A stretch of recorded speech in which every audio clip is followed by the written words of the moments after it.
Left off, Cook 142, about asking forgiveness before Yom Kippur, about regarding Avir Shmein Od L'Chavero, failings between man and his fellow.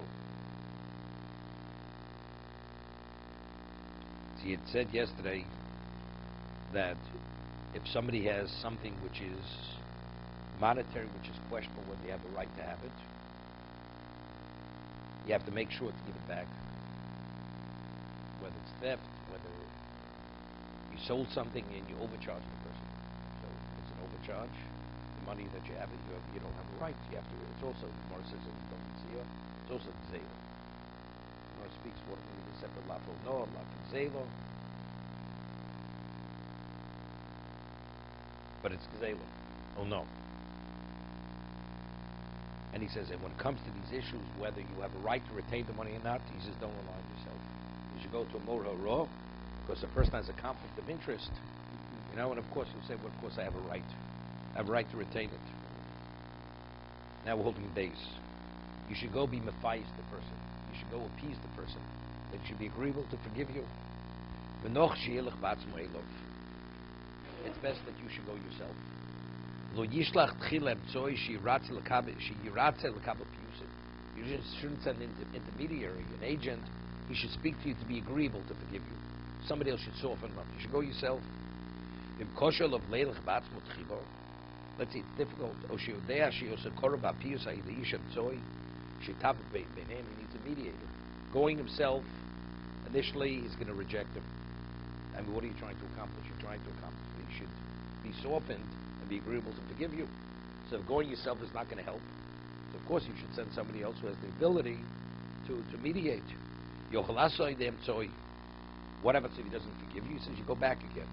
You go back 3 times. It's not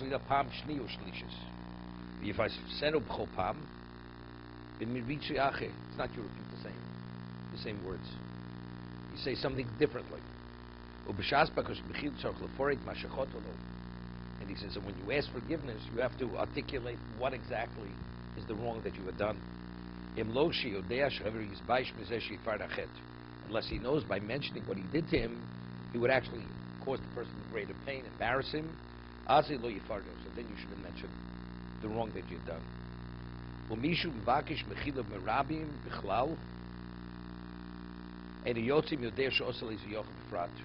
Person goes and publicly says, I want to ask all you forgiveness because I did the wrong thing. But it's not you hurt the community. You did something wrong to an individual. Well, he forgives you, but he's forgiving you on a communal level because he's part of the community. It's not on a personal level. You have to ask the person, you have to reveal to the person, I did something wrong to you personally. He's forgiving you on what you're asking to forgive you for. Again,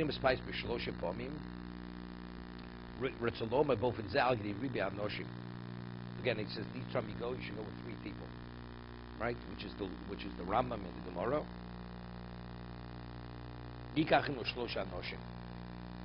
As I said, if I recall the Rambam correctly, the Rambam says 3 people who are acquaintances of the person who he had offended, who did the wrong thing with.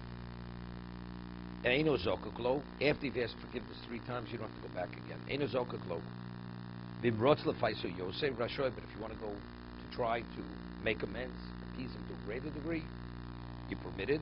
It may chum be Torah as long as you're not disgracing Torah. That's the Mechaber. Yes.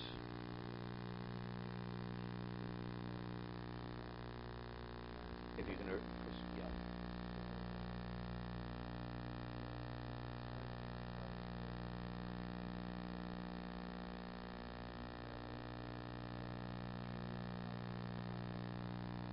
That's what we discussed last time.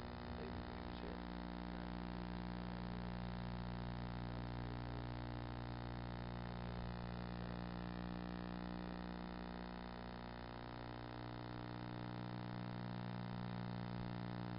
By telling him the Lashon Hara, you're going to cause the person pain, right? So, he says the same thing over here. You're going to embarrass him. Lefnei Asoro, it says, and afterwards you should say, in the presence of 10, I I asked Mechila, in the presence of 10. Why 10? K'dei lefarsim hadova shemitziro liyibotzeh. To make it public knowledge. I did mine. Even though in a certain way you call him a man of disgrace. Right? It's like, the story with Yezon Salant. He was in Yerushalayim time when they didn't have much. So one time a very wealthy man came to visit, and he comes in and he wants to attend the Nets meeting in Yerushalayim. And whose seat does he pick? Reb Shmender or Reb Yosef Zundel's seat? And Reb Yosef Zundel's is the Rebbe of Yisrael Salati. So you can imagine what kind of tzaddik he was. Very humble, very unassuming. And he goes up to this wealthy man who's sitting in the seat. He says, "Excuse me, have a seat." He says, "Well, I have a sitter for you." This kind of man who has this wealth, you don't tell him where to sit or how to sit. Blows up at him, starts screaming at him, starts embarrassing in public. But the person didn't realize, the people were shocked. He's screaming at the tzaddik, the great tzaddik in Yerushalayim, this man. So really, he's embarrassing himself. He's embarrassing himself. Because Rabbi Yosef Zundel didn't say a word. He walked away, and that was the end of the story. So after davening, he goes over, he bangs on the bima. He says, "I want to ask Mechila for this man. I embarrassed him when he screamed at me." You understand? Some sites said that. So what is he telling the man? Your behavior was unacceptable. But he says, look, he was the cause of the embarrassment, because factually he did embarrass himself. Because people saw him in this very negative light, but who was the cause of that? If he wouldn't have gone over to him, the whole thing wouldn't have happened. So he precipitated it. So he said, I asked, he's a bad guy, he doesn't want to forgive me, I did mine. That's in essence what you're saying. Okay, lefarsimento.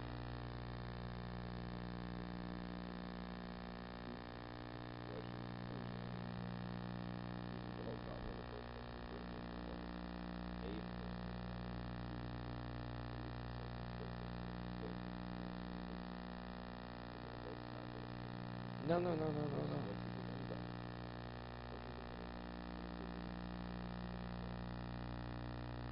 Evidently, he's telling these three people what he's going to do. I want you people to be with me, to support me, that I deserve to be forgiven. Mm-hmm. That they value me. Because if a person sees that he's valued, it's easy. It'll be easy for that person to forgive him. No. I think the Ram said that they're acquaintances of the one who's going to ask forgiveness. No, of the one who's asking forgiveness. So these people are valuing him. He's worth it, meaning that basically what they're communicating to the person is he has value, therefore you should forgive him. Because we value him. That's the understanding. Why should I forgive you? Look, I made a mistake. And the man is sincere, and here we're going to support him that he is sincere. To communicate that.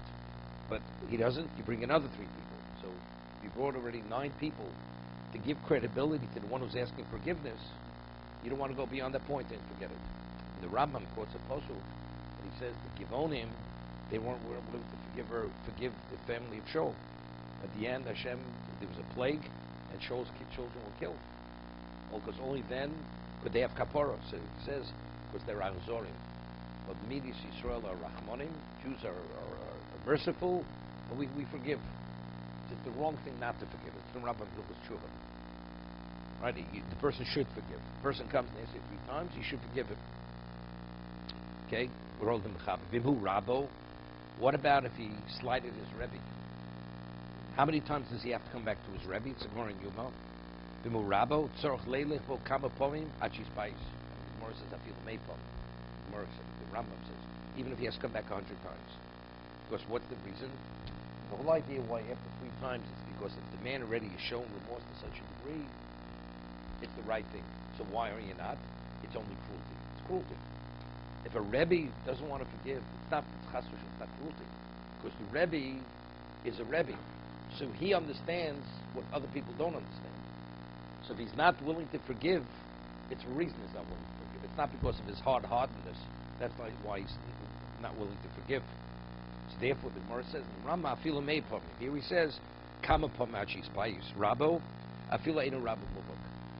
Even if he's not his mentor. El shishom menu divrei Torah.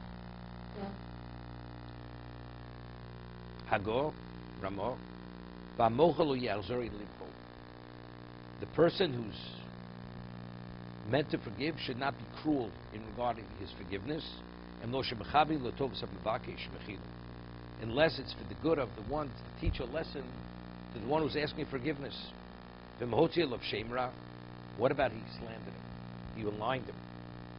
He doesn't have to forgive him. Okay? Why? The man has remorse. The answer is because the effect out there is out there. Let's say the man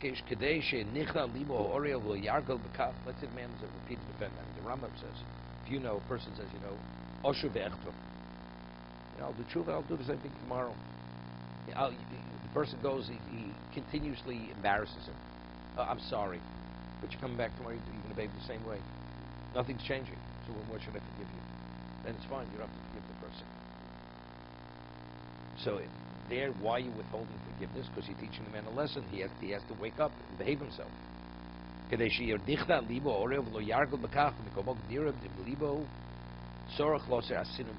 Even though you don't forgive him, but inwardly, factually, you should let it go. Because factually he is sincere. He's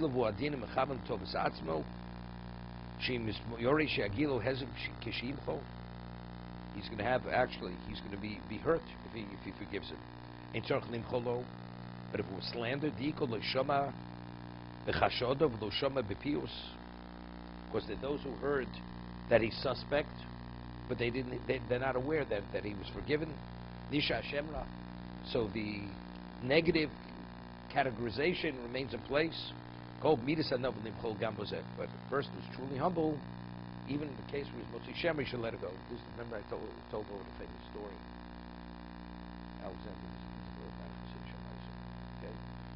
So, there's a story with the Rashash. Rashash was Rav Shlomo Shtershik. He was a chavrusa of Rav Solson Lanter. His peers was back in the Gemara. So he was a banker, a very wealthy man. The Shtershik Library had the largest library in Europe. He lived in Vilna. And he was a banker, and he lent money. And there was a certain person in Vilna who was a little bit of a shady character. And even though he wasn't dishonest, but his behavior was not on the up and up. And he borrowed a certain amount of money from the Rashash. And when he borrowed the money, he entered into his ledger that he borrowed so much money, and there's a due date when he has to pay it. And the Rashash, one night, somebody knocks on his door. This person is coming to repay the loan. And he has an envelope with the money. And the Rashash was in the middle of learning the Sefsei Yevamos. The Rashash was preoccupied, takes the envelope, puts it into his Gemara, continues learning. Doesn't make any indication in his ledger that the loan was paid. So a few months later, he checks through his books. The loan hasn't been paid. So he summons the man. Pay the loan. What you remember that night I came out? And no recollection. Rashash. So he takes it to Bezdin. Cheskes Chiyuv. Rashash, you have to pay. You can't prove you didn't pay. So you have to pay. The Bezdin says he has to take the shul. He's go for a kol. He's denying it. So Rashash says forget it. I will not make the Jew take an oath. I'm willing to let it go. Rashash let it go. Word gets out in Vilna that this man, although his behavior is not really on the up and up, to go and victimize the Rashash, the great tzaddik, the Rashash, even the peddler, whatever he did, he became persona non grata in the community. Nobody would buy from him. He was forced to leave the community. Nobody had him with his family. So Rashash is learning again. He's learning Yevamos. Sure enough, he finds the envelope in the Gemara. And he's like, he feels heartbroken what he did to this man. He destroyed this man because he accused him of not paying the loan. So he sought him out, he said to him, financial compensator. He should move back, and he'll announce in Vilna that it was his mistake, and it was an oversight, and this, and this, and this. So the person says to the Rashash, he says, what do you think people are going to say?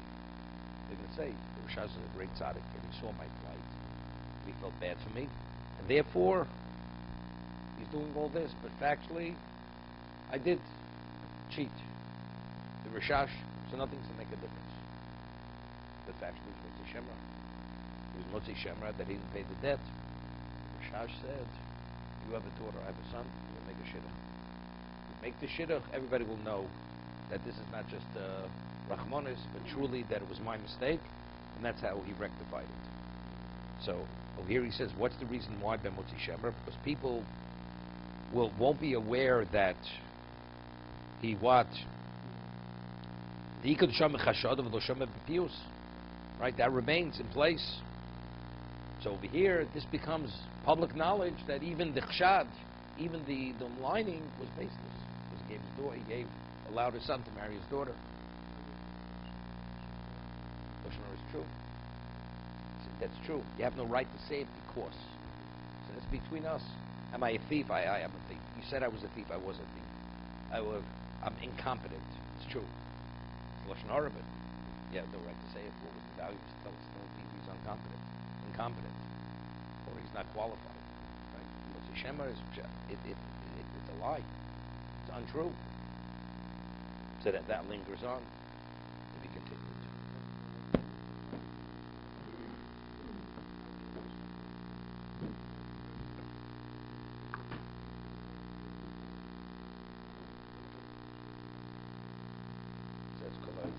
You're not in a good place. You want Hashem to forgive you, you should forgive others. But again, that's only if he deserves to be forgiven. Like we said, if the person himself is going to be a repeated offender, and forgive me, he's coming back tomorrow to do the same thing over again. So you have to teach him a lesson. You have to appreciate the wrong of his behavior. So why am I not forgiving him? Teach him a lesson. That's what he says. He says you should. You should. But you should tell him, you're not forgiving him. He says you shouldn't harbor hate for him. Doesn't say you should forgive him. You shouldn't harbor hate for him. He doesn't deserve to be forgiven. It's like I always say, you forgive me. Let's say he gets told me you don't forgive him, but in your heart you forgive him. Why shouldn't you forgive him? What do you gain by not forgiving him? You gain nothing. And just the opposite. If you don't forgive a person, that means Hashem has to punish that person. Now, why is he punishing him? If you would have let him go, Hashem wouldn't have to punish him. Do you think Hashem wants to punish any Jew? Hashem doesn't want to punish anybody. So really, the truth is, you should forgive. You should forgive the person. This is called a Maver al Midosav, Mavrin al Kol Show. You're willing to let it go, Hashem will let it go. And why did you let it go? Because if you don't let it go, what's going to happen to this person? Right? Hashem's going to have to punish him. But if you would have let him go, Hashem wouldn't have to punish him. So you're doing a chesed to Hashem by forgiving the person. Besides doing a chesed to the person, he will not be punished. See, that's Chaim Vodoshna. He says the whole with the spell refrain. Right? You have to understand this. You ask Hashem for refrain. No. Why did Hashem initially make the person sick? For a reason, correct? It's a refuah. A person that has to undergo a very serious procedure, and that's the only way he could live. You beg the doctor not to do the procedure, or the medication is bitter. Do I have to take it? Which if you want to recover, you have to take the medication, as bitter as it is. So if Hashem punishes a person, makes a person not well, what are you asking? You're asking, heal me. So if you're healed, so how are you going to have kapara? Right? That's Chaim Vodoshna's question. You had a question or no? Why does a person become sick? No. A person becomes sick. It's a kapara. A person needs a kapara. Right? It says you don't stub your finger on this here unless it's been pronounced above. You should stub your finger. So it's part of kapara. Everything's an atonement. So kapara is what? It's a favor. Hashem's doing you a favor. He's allowing you to be atoned in this world, not to have to go to Gehenna. Hashem, please take away the pain. But if you don't have pain, then you're going to have to pay the price somewhere else. Right? You need the pain. The person has to be sick. Right? It's part of kapara. So how do we mispar refoinu?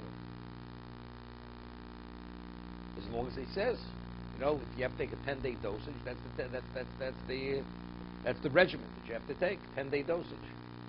So Chaim Volozhin says that the kavona, you have to be at a special level to say this, to have this kavona, that when you mispaleo, it's like Hashem has to punish his own child. So Hashem is pained. So if you feel pain for Hashem, that he has to punish the person, and you feel pain that the person, that the sin originally was Mitzar Hashem, you feeling that pain, that will bring about the reform. Because it's not necessary. As long as somebody himself has some degree of pain for Hashem, and that's because the person is healed. Other people doesn't make a difference. Yeah, that's good.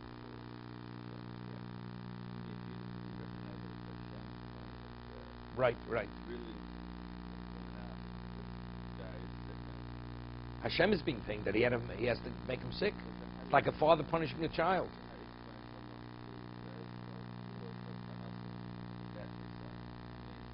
That's not refined.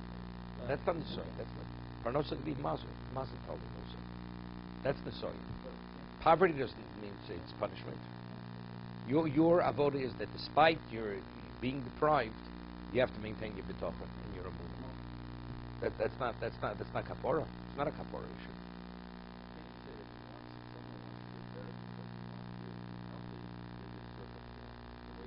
That's fine. If you have that in mind, that's fine. It's fine. That's also part of it. But that's your intent when a person says refainu. That he should be healthy to be able to serve Hashem. You have to be at a special level to have that in mind.